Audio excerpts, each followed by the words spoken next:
ఇలా మన మాజీ ఐటీ మంత్రి సిరిసిల్ల ఎమ్మెల్యే కేసీఆర్ కొడుకు కేటీఆర్ సార్ మాట్లాడతాడు ఇనుర్రి. బెదిరిస్తే ఎవరు బెదిరిపోవాల్సిన అవసరం లేదు. ఏంది మళ్ళీ చెప్పు సారు. బెదిరిస్తే ఎవరు బెదిరిపోవాల్సిన అవసరం లేదు. బెదిరిస్తే బెదిరేటోళ్ళు లేరా? మరి ఇప్పుడు ఎవరు బెదిరిస్తారు నిన్ను? అక్కడక్కడ సరే బెదిరిపోయేటోళ్ళు కూడా కొంతమంది ఉంటారు. ఉంటారు. అధికారం పోయి 50 రోజులు కాలే అక్కడ ఇక్కడ కొంతమంది నాయకులు తత్తరపడుతున్నారు. కొంతమందిలో నువ్వు కూడా అంటగా. నేనంటలేను, ఆలీలు అనుకోంగా ఇన్నా అంతే. సర్పంచులు ఒకరిద్దరు అక్కడ ఇక్కడ ఆగమాగం అవుతాను. సర్పంచ్లే కాదు ఎమ్మెల్యేలు కూడా అంట. గాని మీ అందరికి ఒక మాట ఇస్తా ఉన్నా, చెరువు నిండినాక కప్పలు మస్తుకు వస్తాయి. మీ కప్పల బుద్ధులు ఇంకా ఉనిచ్చుకోవాలి. చెరువు నిండితే కప్పలే కాదు చేపలు వస్తాయి, మంచిగా పంటలు పండుతాయి, ఇవన్నీ ఉంటాయి. కానీ ప్రతిపక్షంలో ఉన్న నాడు ఈ రోజు ఇక్కడ కూర్చున్న మీరే నిజమైన నాయకులు, నిజమైన కార్యకర్తలు అనే మాట మీకు విజ్ఞప్తి చేస్తా ఉన్నా. సార్ మీకు ఇంకొక మాట కూడా ఇస్తున్నా, నేను వచ్చినీ ఇచ్చుడు తాగిలేయ ముందు ముచ్చట చెప్పు. ఇండ్లకెళ్లే ఇలా ఒక్క నాయకుడు పోతే భయపడేది లేదు. చిట్కెళ్ళేయండి. ఒక సర్పంచో, ఒక ఎంపీటీసో, ఒక కౌన్సిలరో, కాంగ్రెస్ వాళ్ళ ప్రలోభాలకో, బీజేపీ వాళ్ళ భయాలకో పోతే ఏంది కాంగ్రెస్ వాళ్ళు ప్రలోభ పెడుతుర్రా? ఈసారి ఎలక్షన్లలో కాంగ్రెస్ వాళ్ళని ప్రలోభ పెట్టి మీ పార్టీలకు ఎంత మందికి మలుపుకున్నారో అందరికి ఎరికే. గానీ ఇంకా చెప్పు.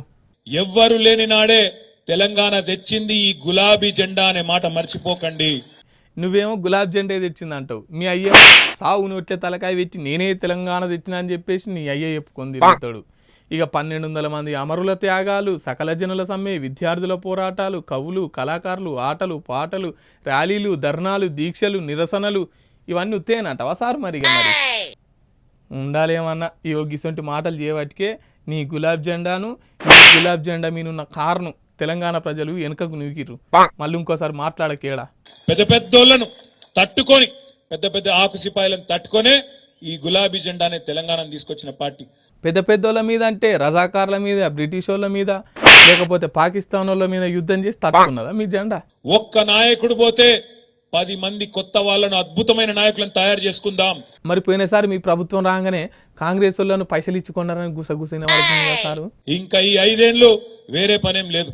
ఈ 5 ఏళ్ళు మనకు మంత్రి పదవి లేదు, ప్రభుత్వంలో లేం కాబట్టి వేరే పనేమి లేదు. పార్టీ పటిష్టత కోసం పనిచేద్దాం. అదైతే కరెక్ట్ చెప్పినావు సారు. ఇన్నారుల పబ్లిక్ 5 ఏళ్ల దాకా పార్టీ కోసమేనంట. ప్రతిపక్షంలో నుండి ప్రజల కోసం పోరాడుతా అంటలేడు, పార్టీ కోసం అంట. జర తినాలే పబ్లిక్. పని చేసేటోళ్ళకే పదవులు ఇద్దాం. తెలంగాణ ప్రజలు కూడా పని చేసేటోళ్ళకే అధికారం ఇవ్వాలని అనుకున్నారు, మిమ్మల్ని పక్కకు పెట్టిర్రు. పోయింది అధికారం మాత్రమే, పోరాట పటిమ పోలేదు, సత్తా ఎక్కడ తగ్గలేదు.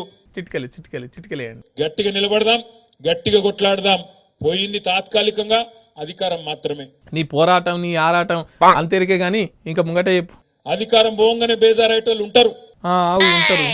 కొంత అక్కడ ఇక్కడ కింద మీద పడేటోళ్ళు ఉంటారు, ఆగమాగం అయ్యేటోళ్ళు ఉంటారు. వాళ్ళ గురించి మీరేం ఫికర్ చేయకూడదు. ఓ సారు అట్లా అనకు సారు. అధికారం పోగానే కింద పడేటోళ్ళు మీద పడేటోళ్ళు అంటే అది ఎక్కడెక్కడికో పోతుంది ఆలోచన. నేను మీ అందరికి ఒక మాట ఇస్తున్నా, మీ అందరికి ఒక మాట ఇస్తా ఉన్నా. వచ్చినీ ఇచ్చుడు సలగుండా ఇస్తున్నా అంటాను కదేమన్నా పలారమా? ఎన్నిసార్లు ఇస్తావు, ఎంత అని ఇస్తావు?